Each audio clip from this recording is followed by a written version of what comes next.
সুবহানাল্লাহ ইস সুবহান রে, ফরজ নামাজের টাইমে গেল, তাড়াতাড়ি সনদটা ভরিনি। এ দাঁড়া, তুই কি মুসলমান?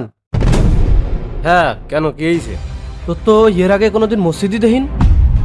রমজান না আসলে তো জানতেই পারতাম না তুই মুসলমান। সাগর দেই চাও, রমজান মাস না আসলে আমরা জানতেই পারতাম না অনেকেই যে মুসলমান। ভাই এরা তো 12 মাসই মুসল্লি না, এরা তো 1 মাসই মুসল্লি।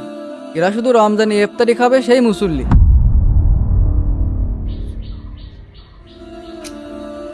এক দুই তো নামাজ না পড়লে তো ইফতারি খাতে আসতে পারে না, তাই নামাজ পড়তে আইছি। দেখেন ভাই দেখেন, ওপাশে সব জায়গা ফেলানি, ওইখানে নামাজ পড়লো না, আইসি আমাকে দুজনে মাঝখানে নামাজ পড়তে। কেন ওপাশে নামাজ পড়তে পারতো না? আমরা বুঝিনি যে আমাকে দুজনে মাঝখানে নামাজ পড়তে আমাকে দেখানির জন্য।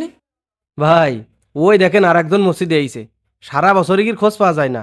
রমজান আইছে আর ইরাও মসজিদে চলে আইছে। আল্লাহর রহমত, রমজান না আসলে তো বুঝতেই পারতাম না ইরাও মুসলমান। যাই নামাজ সাইডি দেন, ওরা সামনে যাই বসুক।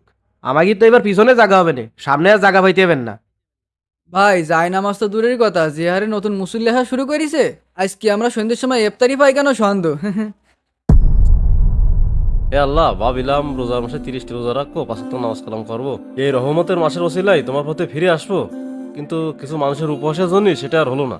ভাই ইফতারি কথা বাদ দেন, আজকে ইফতারি আমাদের কপালে আর নেই। কি বলছেন ভাই?